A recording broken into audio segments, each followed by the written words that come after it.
नमस्कार। India education civil service में आपका स्वागत है। आज मैं आपको सिलोगिज्म बैंक पीओ क्लर्क या आईबीपीएस पीओ क्लर्क के बारे में बताने जा रहा हूँ। बैंक पीओ में अक्सर स्टूडेंट्स को ये प्रॉब्लम होती है कि सिलोगिज्म में आइदर और केस के जो क्वेश्चंस में आइदर और केस होता है सिलोगिज्म में, वो किस बेसिस पर उसको सेलेक्ट करना है और बहुत ही शॉर्ट टाइम ऑफ पीरियड में उसको हम आंसर टिक कर सकते हैं। तो आज मैं उसी टॉपिक पे आज मैं बात करने जा रहा हूँ। ठीक है, सबसे इम्पॉर्टेंट चीज़ है कि हमारा आईबीपीएस में जो क्वेश्चंस आते हैं सिलोगिज्म में, वो आपका स्पेशली 3 चीज़ पे बेस्ड होता है। पहला ऑल, ठीक है, दूसरा सम, तीसरा नो। मतलब इसको अगर हिंदी में हम लोग बात करें तो ये आपका हो जाएगा सभी, शॉर्ट में इसको ए लिखते हैं, कुछ जिसको शॉर्ट में आई से इंडिकेट किया जाता है, और एक होता है नहीं, कोई नहीं। ठीक है, कोई नहीं, जिसको ई से इंडिकेट किया जाता है। कोई नहीं को ई से इंडिकेट किया जाता है। ठीक है, तो आज हम सिलोगिज्म के बैंक पीओ क्लर्क में स्पेशली पूछे जाने वाले टर्म्स आइदर और केस के बारे में हम बताने जा रहे हैं। तो सबसे पहले हम लोग पहले से ही जानते हैं ये चीज़, मैंने पहले भी वीडियो में बता चुका हूँ कि जैसे एक क्वेश्चंस होता है ऑल मैंगो या ऑल एम इज जी, एक हो गया सम जी आर डी, इस तरह से। ठीक है, तो सबसे पहला जो टर्म होता है वो आपका सब्जेक्ट कहलाता है, और दूसरा जो टर्म होता है वो आपका प्रेडिकेट कहलाता है। मैं एक बार फिर से इसको रिपीट करता हूँ शॉर्ट में लिखकर कि ऑल एम इज जी, तो ये आपका सब्जेक्ट होगा और इसको हम लोग प्रेडिकेट बोलते हैं। ठीक है, तो ये सबसे इम्पॉर्टेंट टर्म्स है हमारा कि सब्जेक्ट और प्रेडिकेट को पहचानना। सबसे पहले सब्जेक्ट और दूसरा में हमारा प्रेडिकेट होता है। तो अब हम चलते हैं कि इसका फॉर्मूला जो क्या है वो देखिए। फॉर्मूला है ए ई आई ओ और आई ई। जब भी किसी क्वेश्चन स्टेटमेंट में, सिलोगिज्म के स्टेटमेंट में अगर ए और ई का केस हो, यानी कि 2 स्टेटमेंट हो, पहला स्टेटमेंट हमारा ए और दूसरा स्टेटमेंट हमारा नो, यानी कि सभी और कुछ, कोई भी नहीं, इन दोनों के टर्म में हो। दूसरा स्टेटमेंट हो सकता है जब कोई स्टेटमेंट हमारा सम के केस में हो और दूसरा सम नॉट, यानी कि ओ का मतलब होता है सम नॉट, कुछ नहीं। ठीक है, जैसे कुछ शेर बिल्ली नहीं है, तो ये आपका ओ के केस में चला गया। आई के केस में आएगा कि कुछ आम मैंगो हैं, कुछ आम ग्रेप्स हैं, या कुछ इस तरह से क्वेश्चंस पूछे जा सकते हैं। तो कुछ के केस को आई कहते हैं, और ई को कहते हैं कि कोई भी शेर बिल्ली नहीं है, वो ई के केस में चला गया। ठीक है, तो नो लाइन इज़ कैट, इस तरह का स्टेटमेंट होता है, तो वो ई का केस चला जाएगा। ठीक है, तो हम लोग सबसे पहले चल रहे थे कि जब भी आपका क्वेश्चन एक minute, No text found at that location. No text found at that location.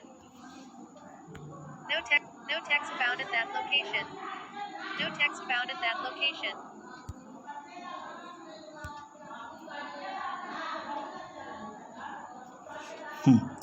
माफ़ी चाहता हूँ, थोड़ा सा डिस्टर्ब हो गया था। तो सबसे पहले अब हम लोग चलेंगे पुनः। अगर क्वेश्चंस में है ए, ई, आई, ओ और आई ई, ये अगर स्टेटमेंट में इस तरह का क्वेश्चंस दिया जाता है तो वो आपका आइदर और केस चला जाएगा। तो ये टर्म्स आपका तभी लागू होगा जब ये केस हो। दूसरा, हमको इस केस में ये ध्यान में देखना है कि हमारा जो कोई सब्जेक्ट होगा वो सब्जेक्ट और प्रेडिकेट हमारा दोनों स्टेटमेंट का सेम होना चाहिए। ठीक है, एक एग्जांपल के तौर पे मैं बताता हूँ। जैसे मान लीजिए कि ऑल एम इज़ डी।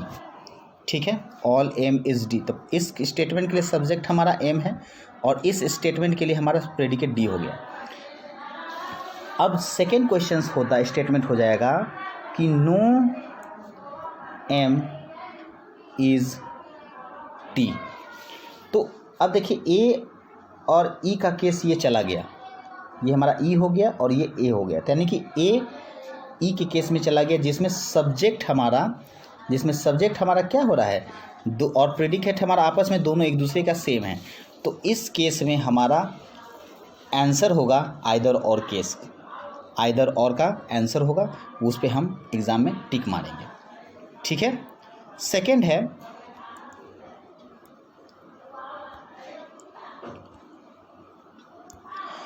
पहला था कि ए ई, अब आते हैं आई और आई ओ के केस में।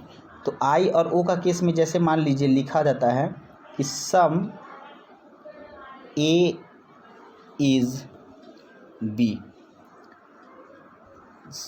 ठीक है, दूसरा स्टेटमेंट हो जाएगा सम ए इज़ नॉट बी।